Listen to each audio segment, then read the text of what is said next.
The Azure Room was the kind of restaurant that didn't put prices on the menu. It was all polished silver, soft jazz, and the scent of expensive reduction sauces. I sat across from my mother-in-law, Evelyn, feeling a rare sense of relaxation. I had just been promoted to creative director, and Evelyn, the woman I considered my second mother, had insisted on this celebration of my brilliance. "I told the chef everything about your rosacea allergy, Maya," Evelyn said, her voice like honey as she patted my hand. "Apples, peaches, cherries, not a single stone fruit will touch your plate. I even checked the vinegars. You can finally just eat." I felt a lump in my throat.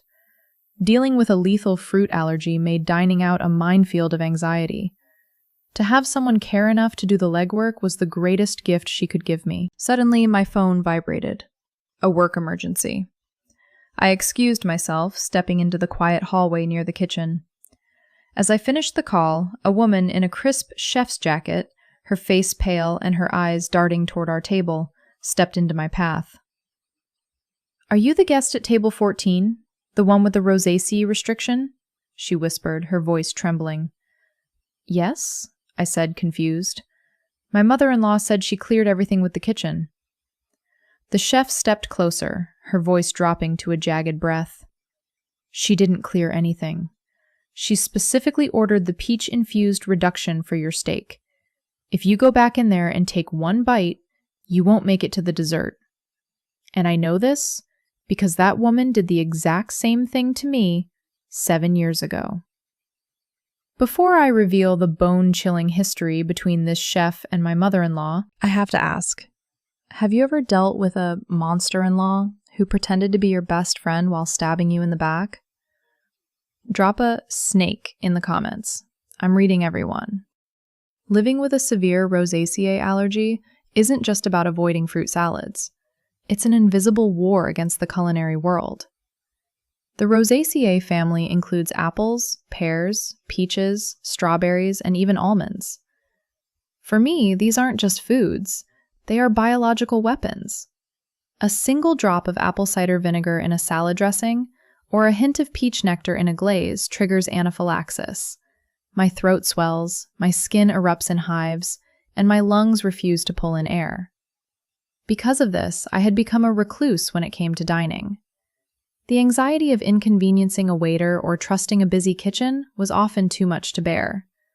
But Evelyn had changed all that. From the moment I married David, she had been my protector. She kept a safe list of brands in her pantry. She called restaurants ahead of time. She made me feel seen, not burdened. "You shouldn't have to be terrified to celebrate your own life, Maya," she'd told me a dozen times, her eyes warm with maternal affection. "I have a deep respect for the danger you're in. My own father had a wheat allergy so severe we couldn't even have flour in the house. I know the stakes." I felt so incredibly lucky. Most of my friends complained about overbearing or distant in-laws, but Evelyn treated me like her own daughter. When I got the promotion to creative director, she was the first person I called. "The Azure Room, Friday at 1, she'd commanded happily. "I have a personal connection to the head chef there. I've already sent over your medical chart. They are preparing a bespoke, fruit-free menu just for you. No cross-contamination, no risks. Just a celebration." I had walked into that restaurant feeling safe for the first time in years. I believed her. I trusted her with my life. I didn't realize that the connection she had to the chef wasn't one of friendship. It was a history of psychological warfare that was about to be turned into physical assault.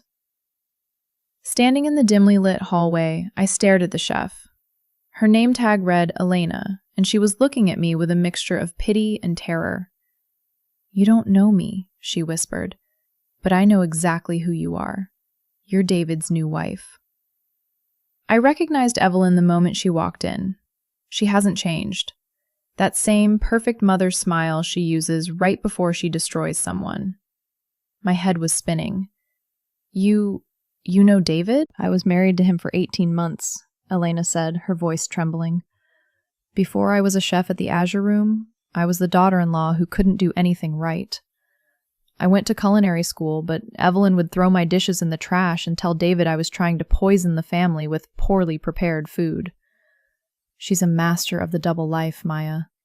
She's kind when David is in the room, and a monster the second he leaves.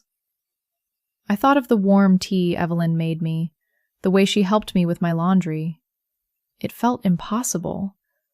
But why would she hurt me? We have a great relationship. Because you're successful, Elena said simply. I was submissive. I was a housewife who stayed home and took her abuse, and she still hated me because I had a talent she couldn't control. You just got promoted. You're well-liked in the neighborhood. You're outshining her. And Evelyn Sterling does not share the spotlight. Elena grabbed my arm, her eyes fierce. Listen to me. She called in the reservation. She didn't mention an allergy. In fact, she did the opposite. She told the floor manager that you were obsessed with their signature peach glaze and that she wanted it hidden in the base of the steak sauce as a surprise. I only caught it because I saw your medical alert badge on your purse when I walked past your table. I recognized the Rosacea symbol. The blood drained from my face. The steak I had just ordered, the one Evelyn had encouraged me to get, was supposed to be my celebratory meal. Instead, it was a death sentence. She's been testing you for months, hasn't she? Elena asked.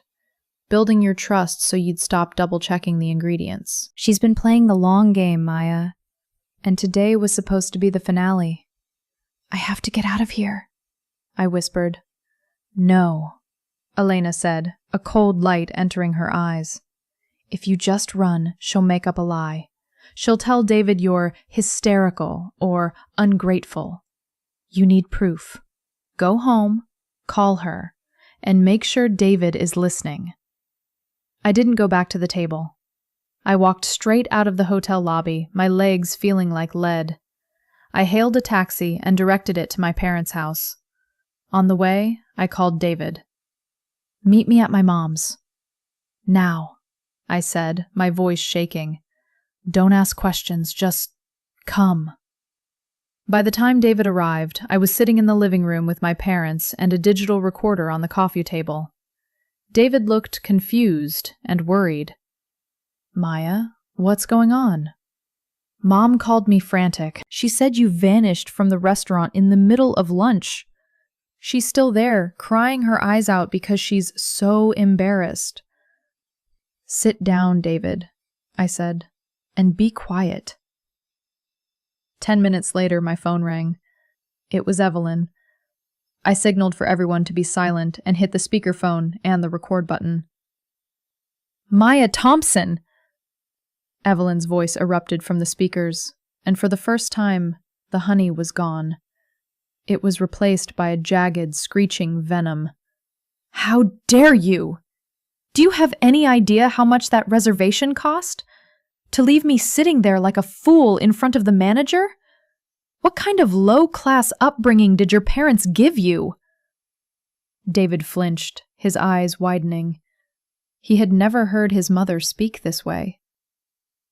Evelyn, I had a work emergency, I started, but she cut me off. I don't care about your career, you arrogant little girl. You think you're so special because you got a promotion? You're a nurse's daughter who got lucky. You've been prancing around like the queen of the family, and I am sick of it. I had everything set up.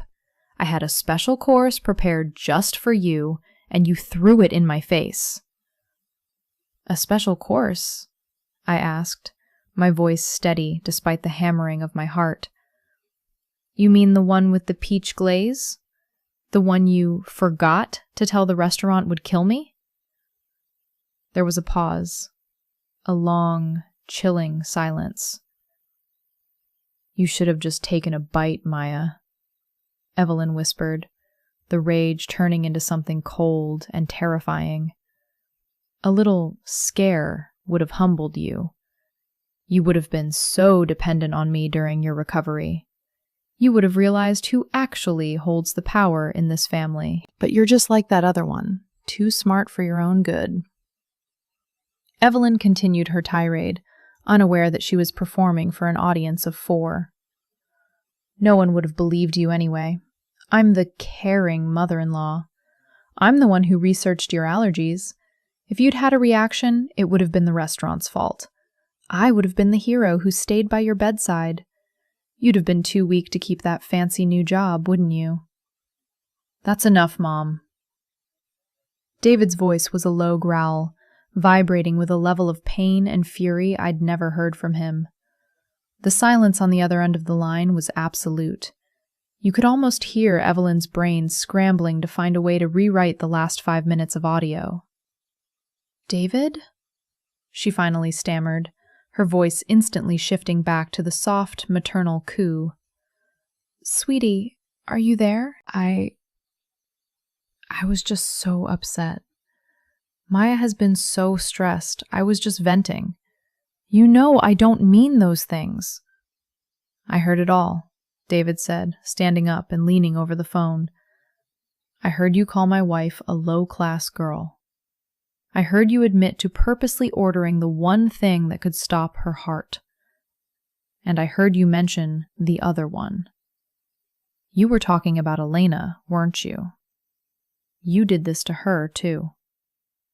"David, please." "Don't call me," David interrupted, his voice cracking. "Don't come to our house. I'm calling Dad. I'm telling him everything. And if I ever see you near Maya again, I won't just call the police. I'll make sure every single person in this neighborhood knows that the kind Evelyn Sterling is a woman who tried to murder her own daughter-in-law for a promotion." "You can't do this!" Evelyn shrieked, the mask finally shattering completely. "I built your life. You owe me."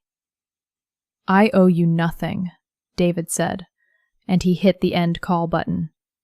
He looked at me, his eyes filled with tears. "Maya, I am so sorry. I didn't see it. I thought she loved you." "She loved the control, David," I said, reaching for his hand. "She never loved me." My father stood up, his face grim. "We're taking this recording to the police." He didn't just support us. He filed for divorce the next day. He had spent 30 years wondering why his first daughter-in-law had fled in the middle of the night, and why so many of Evelyn's friends eventually stopped calling. The truth was finally in the light, and he refused to live in the shadow of a sociopath any longer. Evelyn was evicted from the family home. With no career and a reputation that was now toxic in our social circle, she was forced to move into a tiny studio apartment.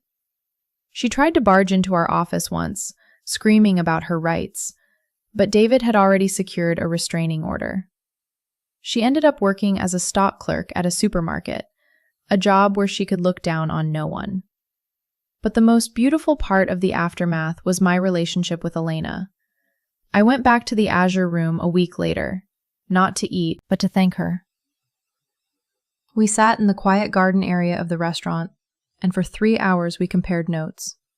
We laughed, we cried, and we realized that we were the only 2 people who truly understood the war we had survived.